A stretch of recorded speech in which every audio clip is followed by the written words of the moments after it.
दोस्तों नमस्कार, good evening. आप सभी का स्वागत है आपके अपने प्यारे परिवार लर्निंग डे पर। दोस्तों पॉलिटेक्निक फर्स्ट सेमेस्टर के बच्चों के लिए फिजिक्स का ये एक बहुत ही इंपॉर्टेंट चैप्टर जिसको हम बोलते हैं केपलर का नियम। अगर आप पिछले 3 या 4 साल के पेपर उठा करके देखेंगे तो आपको हर बार ये क्वेश्चन रिपीटेड मिलेगा कि केपलर के नियम को आप परिभाषित करिए। और ये दोस्तों क्वेश्चन आपका दीर्घ उत्तरीय प्रश्न में आता है। तो अगर ये दीर्घ उत्तरीय में आता है तो आपका 4 नंबर या फिर 5 नंबर में हो सकता है। और कभी कभी सिंपली ये क्वेश्चन लघु उत्तरीय में आ जाता है कि केपलर के नियम को बताइए, तब वहां पर आपसे ये 2 नंबर में भी हो सकता है, 3 नंबर में भी आपसे ये क्वेश्चन पूछ सकता है। कुल मिलाकर के जो केपलर का नियम है ये मोस्ट इंपॉर्टेंट है पॉलिटेक्निक फर्स्ट सेमेस्टर के फिजिक्स में। और यहाँ से मैक्सिमम टाइम आप कह सकते हैं कि मैं आपको कह रहा हूँ 3 से 4 साल का अगर आप पेपर उठा करके देखेंगे तो लगभग हर बार ये क्वेश्चन आया ही आया है। तो दोस्तों आज के इस वीडियो में हम केपलर के नियम को बहुत अच्छे तरीके से समझने वाले हैं। जो केपलर साहब ने 3 नियम दिए हैं ग्रहों के चाल से संबंधित, उन तीनों नियम को हम अच्छे तरीके से देखने वाले हैं और अपने पूरे के पूरे डाउट को दूर करने वाले हैं इस छोटे से वीडियो में। तो दोस्तों आपसे एक छोटी सी रिक्वेस्ट है 10 सेकंड में कि अगर आप पहली बार चैनल पर आ रहे हैं तो चैनल को सब्सक्राइब करें, अपने दोस्तों को शेयर करें। हमारे साथ इंस्टाग्राम, टेलीग्राम, व्हाट्सएप ग्रुप पर जुड़ने के लिए नीचे डिस्क्रिप्शन में दिए गए लिंक के माध्यम से जरूर जुड़ें। और अगर आप पहले से जुड़े हैं तो इस वीडियो को लाइक करके कम से कम अपने 5 दोस्तों को इस वीडियो को जरूर शेयर करें और हमें कमेंट सेक्शन में जरूर बताएं कि आपको ये वीडियो कैसी लगी। तो मैं आपका दोस्त सौरभ ओझा आपके सामने ये वीडियो लेकर के हाजिर हूँ। तो दोस्तों केपलर का जो नियम है अगर दीर्घोत्तरीय में आता है तब आपको थोड़ा सा उसमें ज़्यादा एक्सप्लेन करना होता है, और अगर लघुत्तरीय में आएगा तो आपको थोड़ा सा वहाँ पर कम एक्सप्लेन करना पड़ेगा। लेकिन जो इसका मेन कॉन्सेप्ट होगा, मेन कॉन्सेप्ट चाहे आपको दीर्घ में आए, अति लघु में आए, लघु में आए, आपको मेन कॉन्सेप्ट हर जगह सेम रखना होगा। तो हम जो बात करेंगे दोस्तों, हम बात करने वाले हैं मेन कॉन्सेप्ट में इस इंपॉर्टेंट क्वेश्चन पे। अब मेन कॉन्सेप्ट क्या होता है, सबसे पहले आपको लिखना है कि जो केपलर साहब थे, केपलर साहब ने खगोलीय प्रेक्षणों के आधार पर ग्रहों की गति से संबंधित नियम दिया है। आपको फर्स्ट लाइन में यही लिखना है कि केपलर ने खगोलीय प्रेक्षणों के आधार पर ग्रहों की गति से संबंधित अपने नियम प्रतिपादित किए हैं। फिर उसके बाद लिखना है आपको नेक्स्ट लाइन में कि केपलर ने खगोलीय प्रेक्षणों के आधार पर ग्रहों की गति के बारे में निम्नलिखित 3 नियम प्रतिपादित किए हैं। इनके जो नियमों की संख्या है, कभी कभी आपसे ऑब्जेक्टिव टाइप क्वेश्चन में 1 नंबर में पूछता है कि केपलर ने ग्रहों की गति से संबंधित कितने नियम दिए हैं। तो ऑब्जेक्टिव टाइप में अगर ये क्वेश्चन आता है तो केपलर साहब ने ग्रहों की गति से संबंधित 3 नियम दिए हैं। अब ये तीनों नियम होता क्या है, कभी कभी आप देखेंगे अगर ये क्वेश्चन अति लघु में आता है तो आपसे ये 2 नंबर में, 2 नंबर में ही पूछता है आपसे। वहाँ पर सिंपली पूछ लेता है कि इनका फर्स्ट नियम बताइए, या इनका सेकंड नियम बताइए, या फिर इनका थर्ड नियम बताइए। बिल्कुल वैसे ही जैसे न्यूटन के तीनों नियम में से कोई भी नियम आपसे पूछ सकता है, बिल्कुल वैसे केपलर के नियमों में से भी कोई ना कोई नियम आपसे पूछ सकता है अति लघु में। अब अगर इनके हम पहले नियम की बात करें केपलर साहब की, तो केपलर साहब ने कहा कि प्रत्येक ग्रह सूर्य के चारों ओर एक दीर्घवृत्ताकार कक्ष में परिक्रमण रिवैल्यूएशन करता है जिसके एक फोकस पर सूर्य होता है। ये बहुत इंपॉर्टेंट रहा।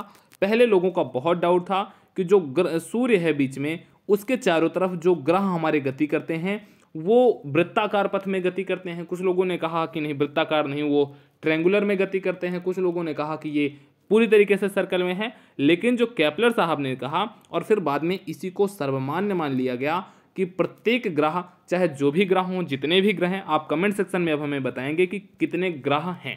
ग्रह कितने हैं, इसका आंसर आप सभी साथी कमेंट सेक्शन में देंगे। प्रत्येक ग्रह सूर्य के चारों ओर एक दीर्घवृत्ताकार कक्षा में परिक्रमण करते हैं जिसके एक फोकस पर सूर्य होता है। इसको समझने के लिए समझना दोस्तों यहाँ पर कि ये क्या हो गया आपका, ये हो गया सन। ये सन से निकल रही हैं किरणें। अब एक यहाँ पर हमने बना दिया दीर्घवृत्ताकार पथ। अब इस पर मान लिया मैंने ये कोई भी ग्रह है, मान लिया मैंने ये पृथ्वी ही है, तो ये पृथ्वी अगर ऐसे रोटेट करेगी तो सूर्य हमेशा इसके फोकस पर होता है। एक चीज और आपको पता होगा कि जो दो दीर्घवृत्ताकार पथ होता है उसके 2 फोकस होते हैं। ये तो सूर्य इसके इस फोकस पर होगा, ये तो इस तरफ जो फोकस होगा उस फोकस पर होगा। सूर्य कभी ना कभी किसी न किसी स्थिति में दोनों फोकस में से एक फोकस पर जरूर होगा। यह पृथ्वी जब दीर्घवृत्ताकार पथ पर गति करेगी। 2 प्रकार के आपका पथ होता है, एक हो गया आपका दीर्घवृत्ताकार, और एक आपका हो जाता है वृत्त। तो यहाँ पर हमारा मेन कॉन्सेप्ट है दीर्घवृत्ताकार से वृत्त आप नहीं लिखेंगे, आप लिखेंगे दीर्घवृत्ताकार पथ पर गति करते हैं। तो ये तो रहा केपलर साहब का फर्स्ट लॉ। अब अगर सेकंड लॉ की दोस्तों हम बात करें तो केपलर साहब का जो सेकंड लॉ है, उन्होंने कहा कि प्रत्येक ग्रह की क्षेत्रीय चाल, ध्यान देना दोस्तों, क्षेत्रीय चाल का मतलब आपका हो गया जो एरिया की वेलोसिटी है वो नियत रहती है, अर्थात सूर्य से ग्रह को मिलाने वाली रेखा बराबर समय में बराबर क्षेत्रफल तय करती है।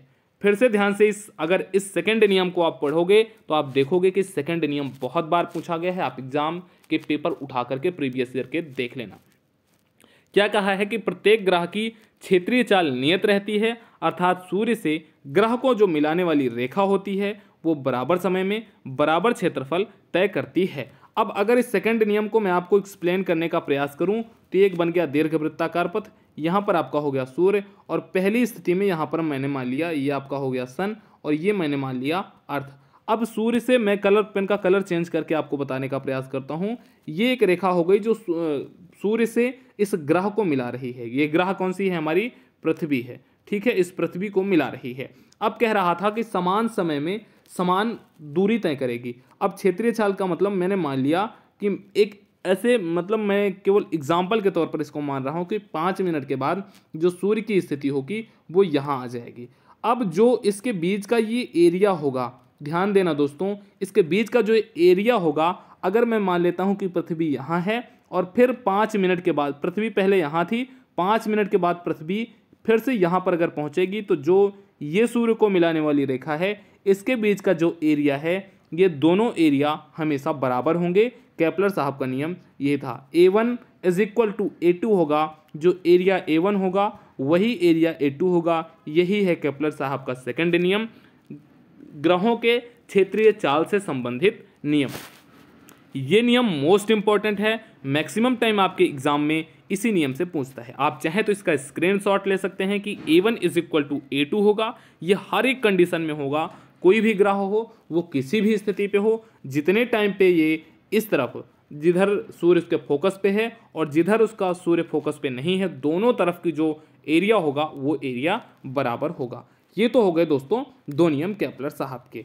अब एक इंपॉर्टेंट बात, उसके बाद फिर से हम तीसरे नियम को देखेंगे कि पॉलिटेक्निक एग्जाम में और सेमेस्टर में आपको कॉपी कैसे लिखनी है और क्या गलती नहीं करनी है। ये वीडियो आपको मिल जाएगा हमारे डिस्क्रिप्शन में, या फिर आप चैनल के वीडियो वाले सेक्शन में जा करके इसी थंबनेल के वीडियो को खोज करके ज़रूर देख लो। ये इंपॉर्टेंट है, पेपर में कॉपी कैसे लिखना है ये अगर आपको पता है तभी आप आगे बहुत अच्छे तरीके से कॉपी लिख सकते हैं। और दूसरा जो इंपॉर्टेंट आपके लिए वीडियो है वो पॉलिटेक्निक फर्स्ट सेमेस्टर के अप्लाइड फिजिक्स के टॉप 15 क्वेश्चन, इस वीडियो को भी आप देख लो।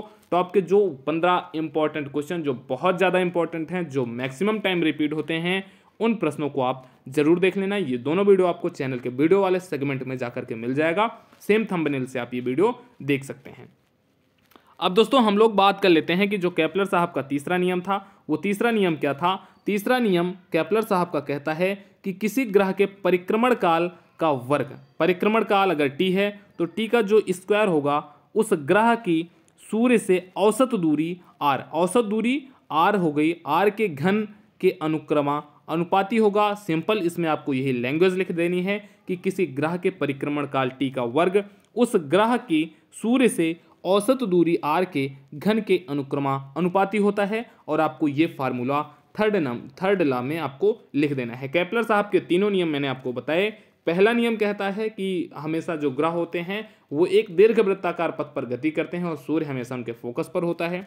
दूसरा जो नियम है क्षेत्रीय चाल नियत होती है किसी भी ग्रह का समान समय अंतराल में। तीसरा नियम जो कहता है T square is directly proportional to R cube, जहां पर टी आपका जो होता है परिक्रमण काल होता है और आर जो होता है ग्रह के सूर्य से औसत दूरी होती है। ये तीनों नियम बहुत इंपॉर्टेंट हैं। अगर दोस्तों ये नियम आता है, केपलर साहब का नियम आएगा, तो आप मान के चलना मैक्सिमम टाइम दीर्घोत्तरीय में आता है, और अगर लघु में आएगा तो फर्स्ट नियम, सेकंड नियम, थर्ड नियम पूछेगा। और अगर 3 नंबर में भी ये क्वेश्चन आता है तब आपको ये पूरा इतना एक्सप्लेन कर देना है। इसके बाद एक और इम्पॉर्टेंट टॉपिक जो मैं इसी में इंक्लूड करना चाहता हूँ, कंटिन्यूटी इक्वेशन, जो सत्ता का समीकरण होता है वो आपका होता है AV is equal to constant, जहाँ पर आपका A एरिया होता है और V वेलोसिटी होती है। किसी भी पाइप के या किसी भी कॉर्ड के किसी भी आप जगह पे अगर आप देखेंगे तो वहाँ पर जो एरिया होगी और जो वेलोसिटी होगा उन दोनों का जो गुणनफल होता है वो हमेशा समान होता है। इसको समझने के लिए आप समझना कि मेरे पास एक पाइप है, इस पाइप के इस मुंह पर और इस मुंह पर मैंने मान लिया, यहाँ पर मैंने मान लिया एरिया A1 है और यहाँ पर अगर मैंने मान लिया एरिया A2 है। यहाँ पर कोई भी द्रव जो है वो V2 वेलोसिटी से इंटर कर रहा है और यहाँ पर वो V1 वेलोसिटी से एग्जिट कर रहा है, तो जो A2 इंटू V2 का मल्टीपल होगा वो हमेशा A1 इंटू V1 के बराबर होगा। यही आपका सततता का समीकरण कहता है और ये इंपॉर्टेंट है। इसका यूज आपको बहुत जगह पे देखने को मिलेगा। आप बर्नौली के प्रमेय पर जब समीकरण क्वेश्चन सॉल्व करेंगे वहाँ भी, और केपलर के नियम पर भी कहीं भी कोई आपको ये यूज करना पड़ सकता है। तो दोस्तों आज के इस वीडियो में बस यहीं तक। मुझे उम्मीद है कि केपलर का नियम आपको बहुत अच्छी तरीके से समझ में आया होगा। आप इन दोनों वीडियो को ज़रूर देख लेना, दोनों वीडियो फिजिक्स के लिए बहुत इंपॉर्टेंट हैं। आपको हो सकता है कि सारी चीज़ें आ रही हों, लेकिन अगर आपको कॉपी में लिखने का सही तरीका नहीं आ रहा है तब आप आते हुए भी सारी चीज़ें गलत कर सकते हैं और आपका नंबर कम मिल सकता है। तो दोस्तों हमारा टारगेट है कि आपको हम फिजिक्स में 35+ नंबर स्कोर करवाएं इस बार, और बिना किसी बैच के, बिना किसी पेड बैच के आपको बिल्कुल फ्री में हम आपको सारा का सारा कंटेंट दे रहे हैं। बस आप एक छोटे से सपोर्ट करिए, चैनल को शेयर करिए, अपने दोस्तों को ज़रूर भेजिए और आप खुद सब्सक्राइब करके हमारे साथ टेलीग्राम में जुड़िए। अगर आपके कॉन्टैक्ट का कोई साथी 2024 एंट्रेंस एग्जाम का फॉर्म फिल करना चाह रहा है तो उसको लर्निंग डे से ज़रूर जोड़िए, क्योंकि 2024 एंट्रेंस एग्जाम का जो फॉर्म फिलिंग के बाद जो क्लासें चलेंगी वो भी लर्निंग डे के द्वारा यूट्यूब पर बिल्कुल फ्री चलेंगी। पॉलिटेक्निक एंट्रेंस एग्जाम 2024 की क्लासें। तो आज का ये वीडियो कैसा लगा कमेंट सेक्शन में ज़रूर बताएं। वीडियो को लाइक, चैनल को सब्सक्राइब, दोस्तों को शेयर ज़रूर करें। दीजिए अपने दोस्तों सौरभ ओझा को इजाज़त। फिर हमारी आपकी मुलाकात होगी नेक्स्ट वीडियो में। तब तक आप रखिए अपना ख्याल। जय हिंद।